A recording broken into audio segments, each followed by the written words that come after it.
감사합니다. 예, 우리 같이 한번 오늘 하나님 우리에게 주신 말씀 함께 보시겠습니다. 요한복음 14장 16절에서 20절까지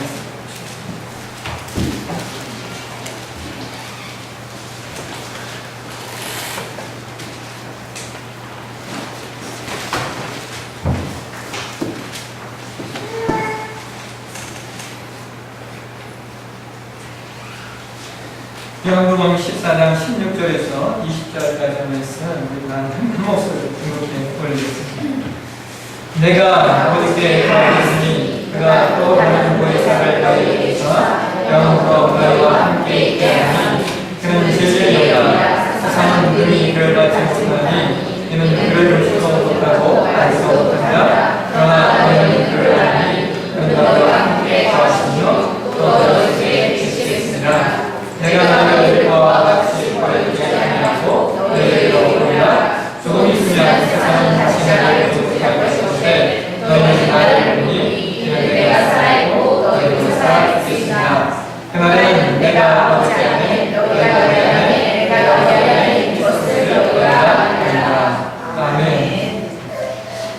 주님을 위한 기도를 드리겠습니다. 하나님 오늘도 우리에게 말씀을 주시옵소서. 주의 말씀을 가운데 증거를 드릴 때 우리가 주의 음성을 듣게 하시고 하나님 말씀을 통하여 우리 가운데 교훈하시고 깨닫게 하시고 우리 가운데 힘주시고자 하시는 하나님의 상하신 뜻이 이루어지는 귀한 시간이 되게 하옵소서. 오늘도 부족한 사람을 세우셨습니다. 연약하고 나약하고 부족한 두성이 아버지 부족한 종이 하나님 말씀을 태어날 때 하나님 두렵고 떨리는 마음이 있습니다. 하나님 해주시고 불쌍히 여겨 주시옵소서. 이 시간 성령께서 우리 가운데 교통하시고 임재하시고 역사하셔서 성령의 그 교통하심과 그 성령의 조명하심을 통해 우리가 말씀으로 가는 귀한 시간을 인도하여 주옵소서. 거룩하신 예수님의 이름으로 기도합니다. 예, 오늘 요한복음 강의 다음 두 번째 92번 시간 오래 말씀드리고 우리는 도와달라는 나라고 말씀드렸습니다. 한국교회에 목회적으로 선한 영향을 끼치고 있는 목사님 중에 일본하는 목사님이라고 하는 계십니다. 물론 친외교 목사님이시기 때문에 신학적으로는 우리가 추구하는 마음과 약간의 차이점이 있긴 합니다. 그러나 그럼에도 불구하고 이러한 목사님 한국교회에 선한 영향력을 끼치고 계시는 분이 한 분입니다. 얼마 전에 건강한 교회를 세우시고 은퇴를 하셨습니다. 그런데 제가 그 교회를 보면서 아주 인상 깊게 보았던 것 중에 하나가 그 교회가 1년에 한 번인가 정확히는 모르겠습니다만 한 번 이상은 정규리 주일에 교회에 나오지 않는 아무도 교회에 나오지 않는 날이 있어. 주일에 하나님께 나와 예배를 드려야 되는데 전교리 그 주일에 교회를 나오지 않는 겁니다. 그럼 어떻게 하느냐? 전교인이 흩어져서 그 각처서 그 소그룹별, 구역별, 우리 시로 구역별, 캠프별, 목장별로 이렇게 모여서 각처소에서 예배를 드리는 겁니다. 여러분 이상하지 않습니까? 왜 주일날 교회에 나오지 않고 소그룹별로 나누어서 각처에서 예배를 드리게 하는 것일까? 그 이유가 몇 가지가 있는데 그 중에 하나 제 마음속에 깊게 들어왔던 이유 중에 하나가 뭐냐면 지금은 세상이 좋아서 마음 놓고 예배할 수 있지만 만약에 마음 놓고 하나님을 예배할 수 없는 그런 상황이 만들어지면 각 지체들이 처한 위치에서 하나님을 예배할 수 있도록 하기 위해서 연습한다는 겁니다. 예를 들어 여러분 우리나라는 분단 국가 아닙니까? 만약 전쟁이 일어나면 사실상 우리는 동쪽으로 하나님을 예배드릴 수 있는 환경이 만들어지기가 쉽지 않을 겁니다. 근데 그럼에도 불구하고 그 속에서 하나님을 예배해야 되기 때문에 그러한 능력을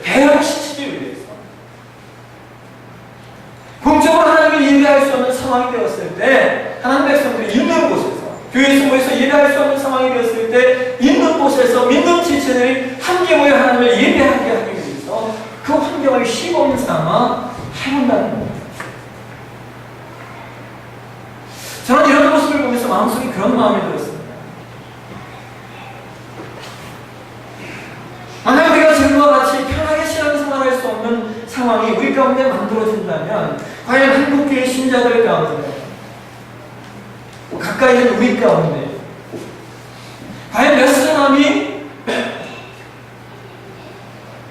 숨어서라도 하나님을 예배할 수 있을까? 뭐 그럴 일은 없겠지만 여러분, 만약 우리가 북한에 서서 공사가 된다고 하면, 예? 그래서 공산 땅이 예배하는 자를 색출해서 죽여버린다고 하게 되어지면, 아버지 그 상황 가운데 우리가 과연 그 위협과 그 죽음을 무릅쓰고 하나님을 예배하는 자들이 몇이나 나올 수 있을까 하는 말입니다. 그래서 한번 상상을 해봤습니다. 아마 많은 성도는 이렇게 반응하실 것 같아요. 하나님, 꼭 예배해야만 합니까? 이 위험한 상황. 마음으로 예배하면 되지 않습니까? 이런 분들 많이 나오실 것 같아요. 혹은, 하나님, 제가 계시공당하는 거 하나님 원치 않으시죠? 언제 또 복음을 전하게 될지 압니까? 그러니까, 그때를 위해서 내가 준비하고 있겠습니다. 하나님을 모르는 것처럼 말합니다. 지금은 하나님을 모르는 것처럼 하고서 나중에 그때를 위해서 준비하고 있겠습니다. 이런 분들도 나오시면 될 것 같습니다. 수많은 성도들이 수많은 물류와 이론을 제기하며 하나님 앞에 타협하려고 들 겁니다. 그 마음속에 그런 마음이 들었습니다. 이건 정말 준비해야 됩니다.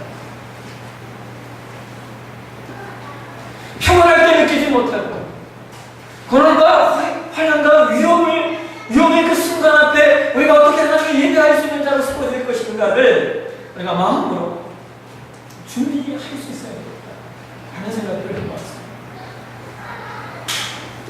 오늘 여러분 제가 계속해서 보고 있는 이 요한복음 14장은요, 예수님께서 자신이 떠나가신 후에 제자들에게 나타날 상황을 예견하시면서 사실상 제자들을 준비시키고 있는 말씀입니다.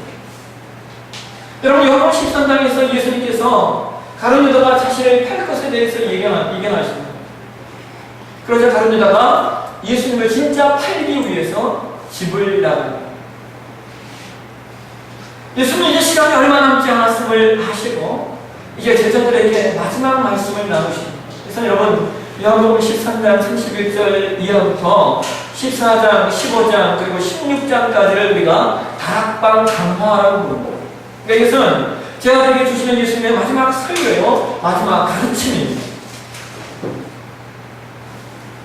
예수님은 이 시간에, 바로 그 시간에 제자들에게 앞으로 너희에게 찾아올 여러 가지 그 환난과 고난 속에서 너희가 어떻게 나를 배반하지 않고, 너희가 어떻게 나를 배도하지 않고 제자답게 살 수 있을까를 가르치고 계시는 겁니다. 예수님이 요한복음 14장 11절에 예수님이 제자들에게 이렇게 말씀하십니다. 너희는 마음에 근심하지 말라. 하나님을 믿으니 또 나를 믿으라. 여러분, 예수님이 제자들에게 말씀하시는 거예요. 내가 너희들의 마음 상태를 안다. 그러나 근심하지 마라. 너희가 하나님을 믿느냐? 그러면 좀 나를 좀 믿어다. 여러분, 예수님이 지금 제자들에게 호소하시는 거예요. 너희는 보지 못하지만 난 다 보고 있고, 너희는 또 후에 어떻게 될 것인가 너희는 알지 못하지만 난 후에 어떻게 될 것인가를 너무나 잘 알고 있다. 그러니까 너희 마음속에 있는 그 두려움과 근심을 제발 제거하고 나를 좀 믿어다. 제발 좀 나를 믿어다고 예수님 말씀하시는 거예요. 여러분, 제가 이 말씀을 묵상하면서 마음속에 그런 마음이 들었어요. 예수님 3년 동안 제자들과 함께 먹고 자고 동과 동락하시면서 가르치셨는데, 이거 보니까 예수님을 제대로 믿는 제자들이 하나도 없는 것 같은 하나는 은30에 겨우 예수님을 팔려고 나가버렸고, 수제자라고 얘기하는 베드로는 내가 죽을 위하여 죽겠습니다, 목숨을 걸겠습니다 떠들지만, 이 밤이 지나기 전에 예수님을 3번이나 부인하게 될 사람임을 보면서 여러분 예수님 마음속에 어떤 마음이 있어요? 그리고 돌아보니까 하나님 마음속에 근심과 두려움과 불신이 가득 찬 제자들을 보면서 예수님 마음이 많이 답답하셨을 것 같습니다.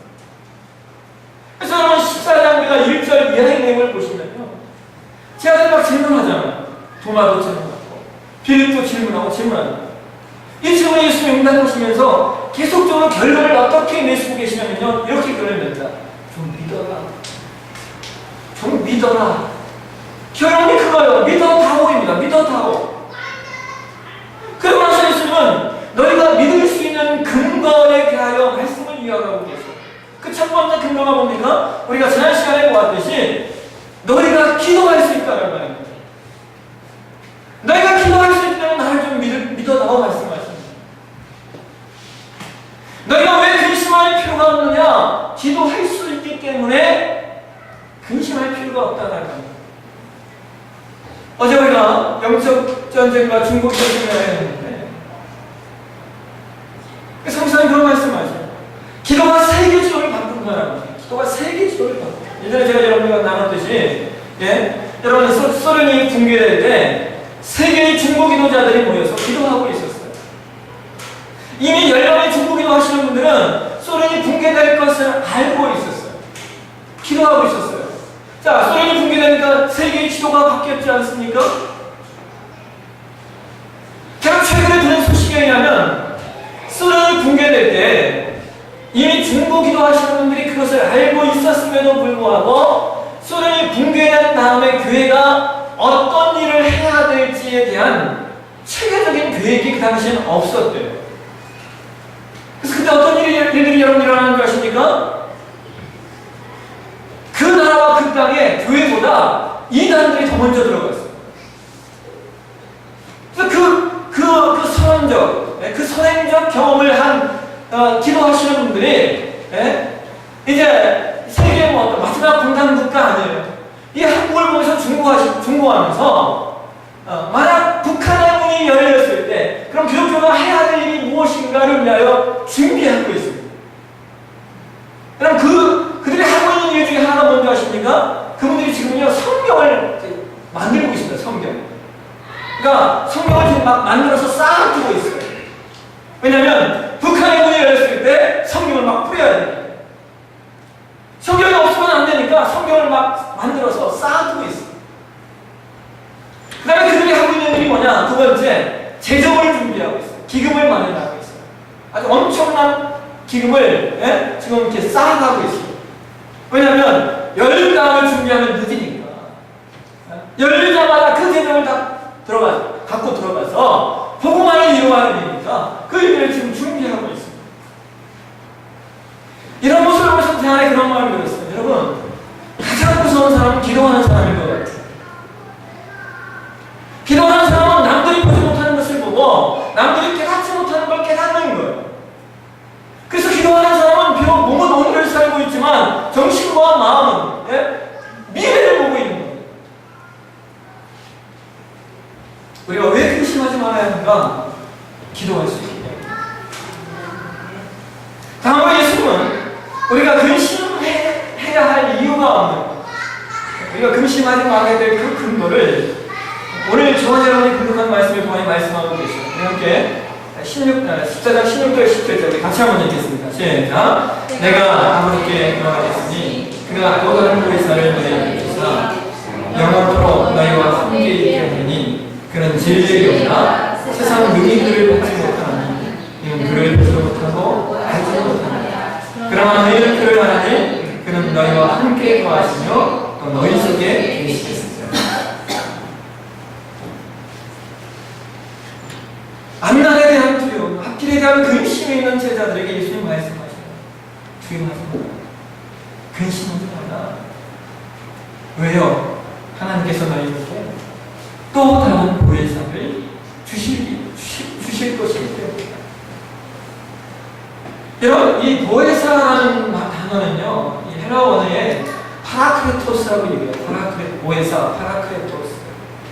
근데 이 파라크레토스라는 단어는요, 두 단어가 합쳐져서 만들어진 단어입니다. 파라라는 단어와 크레토스라는 단어가 합쳐져서 만들어져 있어요. 파라라는 단어는 뭐냐? 옆에서 따라가며라는 뜻이에요. 옆에서 따라가며라는 뜻이 있고요. 크레토스라는 단어는 부르심을 받은이라는 뜻이에요. 부르심을 받은. 여러분,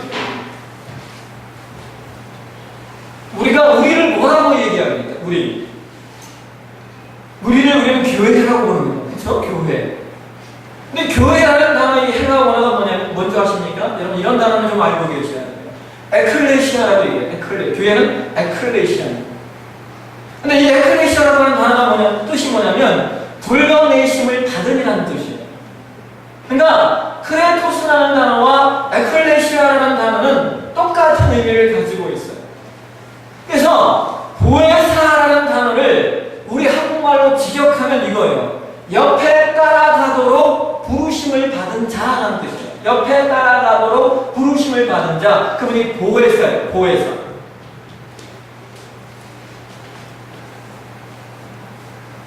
근데 재밌는 것은 여러분, 이 파라클레토스라는 단어가 나중에 이 라틴어에서는 라틴어가 어떻게 번역을 하냐면요, 이 단어를 아드보카투스라고 번역을 합니다.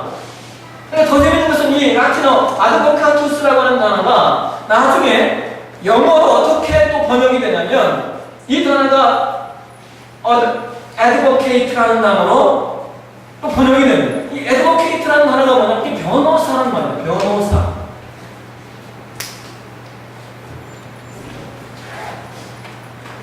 정리하면 여러분, 보혜사는 누구신가? 그분은 하나님께로부터 부르심을 받아 누구 옆에요? 우리 옆에 계시면서 우리를 지키기 위하여 변호하시는 분, 그분이 보혜사이십니다. 근데 오늘 보면 16절을 다시 보시면 여러분, 성경이 이렇게 표현하고 있습니다. 내가 아버지께 구하겠으니 그가 또 다른 보혜사를 너희에게 주사.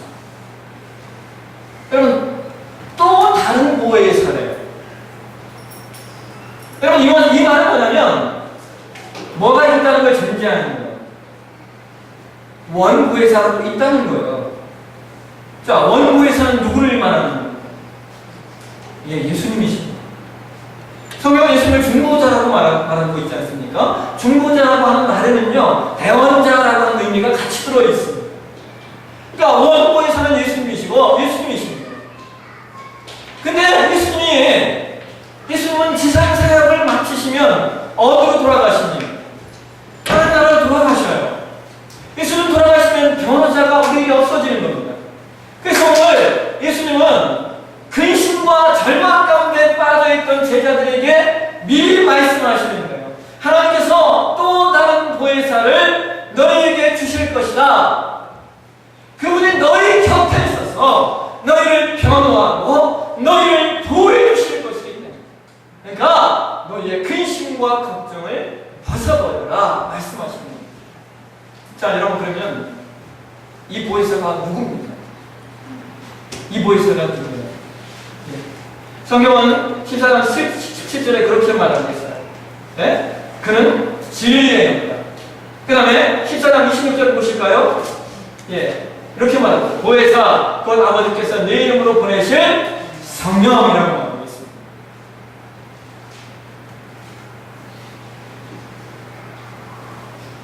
우리가 왜 근심하지 않고 두려워하지 않아야 한다? 왜 우리가 예수님을 믿어드려야 된다? 보혜사 성령께서 우리 곁에 계시기 때문입니다. 사랑하시는 여러분, 예수님이 성령 주시겠다고 약속하시는 말씀이 예수님 십자가에 죽으시기 전이잖아요. 이루어졌습니까? 이루어지지 않았습니까? 이루어졌습니다. 사도행전 2장으로 한번 가보실까요? 사도행전 2장 1절에서 4절 우리 같이 한번 하겠습니다. 시작. 50절 그들이 다 같이 한 곳에 모였더니 하늘로부터 급하고 강한 바람이 소리가 있어 그들이 앉은 온 집에 가득하며 마치 불에 갇혀 달라지는 것들이 그들에게 각 사람에 하나씩 임하였으니 그들이 다 성령의 충만함을 받고 성령이 말하는 것이니라 다른 언어로 말하기 시작합니다. 여러분, 사도행전 2장 1절 이 오순절 날, 이 날은요 구약시대는 오순절 축제일이에요. 근데 이 성령이 임하는 이 오순절은 어떤 날이냐면 예수님 부활하신 다음에 50일째 되는 날이 공교롭게도 오순절 날이었어요. 그러니까 예수님 부활하시고 마지막 지상사역을 40일 하시잖아요.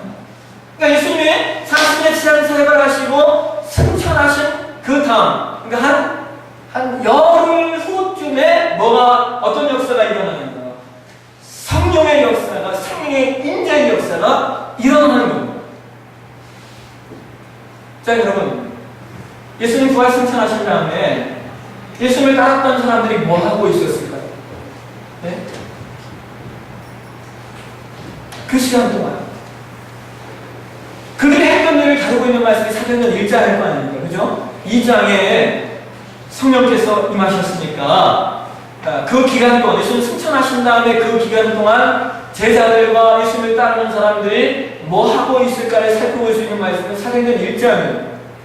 사도행전 1장은 여러분들이 보시면은 사도행전 1장에 이제 예수를 배반하고 떠난 가룟 유다가 사라져버렸으니까 빈 결혼이 된 그 자리를 마띠아라고 하는 제자를 사도를 세워서 보충합니다. 근데요, 여러분들이 1장을 잘 한번 읽어보시면 이 사도 하나를 보충하는 것보다 더 중요한 일이 있는데요. 성경이 그렇게 말하고 있습니다. 우리 함께 1장 숫자들 말씀 같이 한번 읽어보실래요? 시작. 여자들과 예수의 어머니 마리아가 예수의 아버지를 보고 마음에 같이 하여 무엇인지 기도에 힘쓰라 하라. 성령이 임하시기 전에 예수님의 제자들과 예수님을 따르는 무리들이 전심으로 했던, 오로지 했던 일이 뭐예요? 기도에 힘쓰는 일이었어요.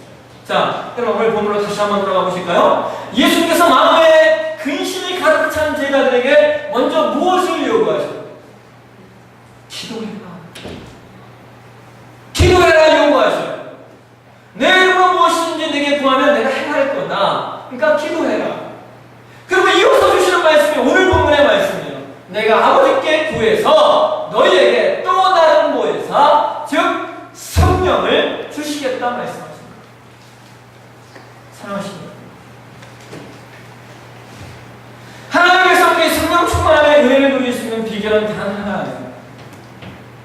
기도입니다. 기도.